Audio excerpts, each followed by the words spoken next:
London Uncovered, as we are moving on to a new episode, and today we are talking about the divorce dilemma. And yes, conflicts in our relationships are inevitable. Some might make it work. On the other hand, others might choose to part ways. The same goes with marriage. It can be wonderful, but it can also be complicated, challenging, and even ugly, which leads to separation. In 2021, there were 113,505 divorces granted in England and Wales, a 9.6% increase compared to 2020. In the US, the percentage of marriages that end in divorce varies between 40% and 50%.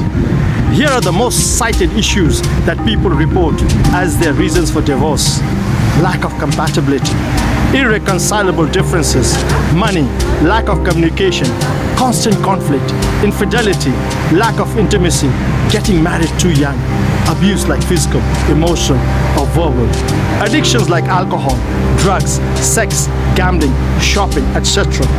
Other issues that are often cited are unrealistic expectations, conflict with or intrusion by the in-laws, weight gain, loss of identity, unwilling to work on the marriage, mental or physical illnesses. So how should we cope with divorce or separation?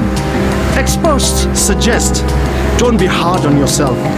Try forgiving yourself and let go of any remorse or guilt. Find a support system, family, friends, or support groups. Make time for self-care. Look for divorce counseling. Discover new interests and hobbies. Try to avoid conflict with your spouse or partner. Think positively. Self-reflect, and self-reflection is always a good thing. Simplify legal matters when possible.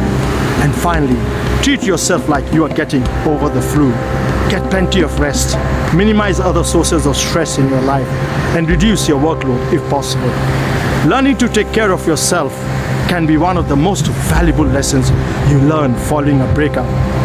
And as you feel the emotions of your loss and begin learning from your experience, you can resolve to take better care of yourself and make positive choices going forward.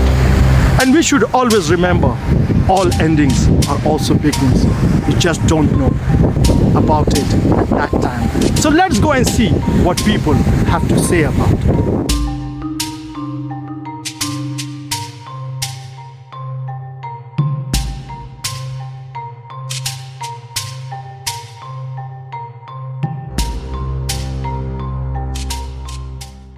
Tell us, what does divorce mean to you? Well, divorce initially meant to me, in my own circumstance, as a failure, which is what it is, a failed marriage. For example, speaking personally, when I got divorced, I was in such a dark place.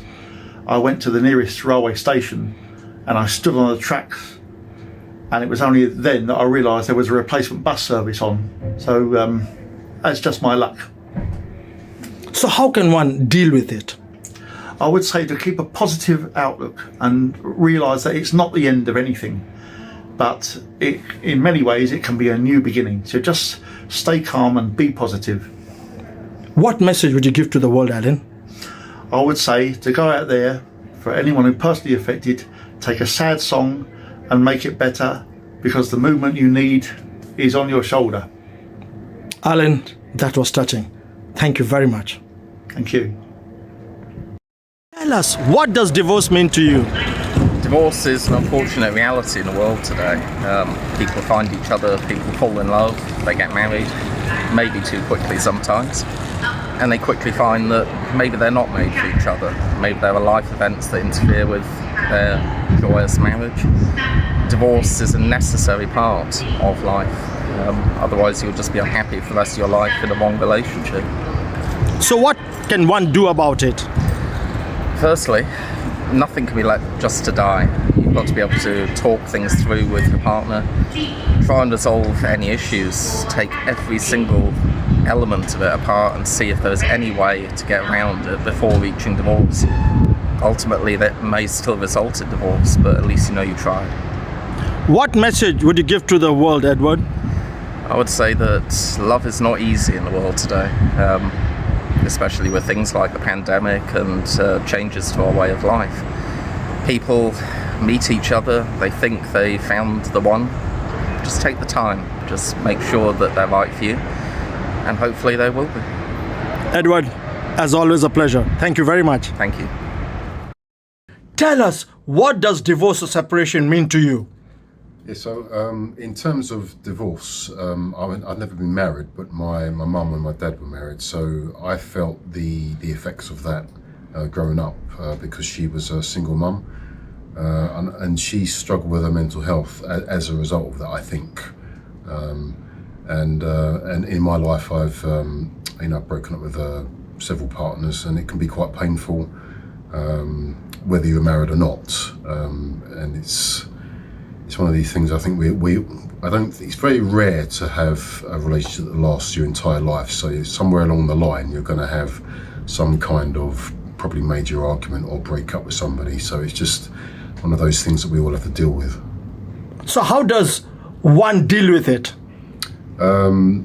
It's nice to think that we can deal with it amicably, but it depends on the circumstances, how you break up with somebody. If there's infidelity, it's not going to be a pleasant breakup because there's going to be a lot of anger. If you break up over things like money, again, then there's somebody wants the money, somebody's got the money, so again, that's not going to end well. Like I say, it depends on how the breakup happened. Ideally, it would be nice that you just both part ways nicely, but it just doesn't seem to happen like that. There's too many factors in a relationship. What message would you give to the world, Tom? I think that we just need to be mindful that we're all human, we all make mistakes. When we do break up, take that into account and try and part in a nice way if you can. Tom, as always, a pleasure. Thank you. You're welcome, Sanjay.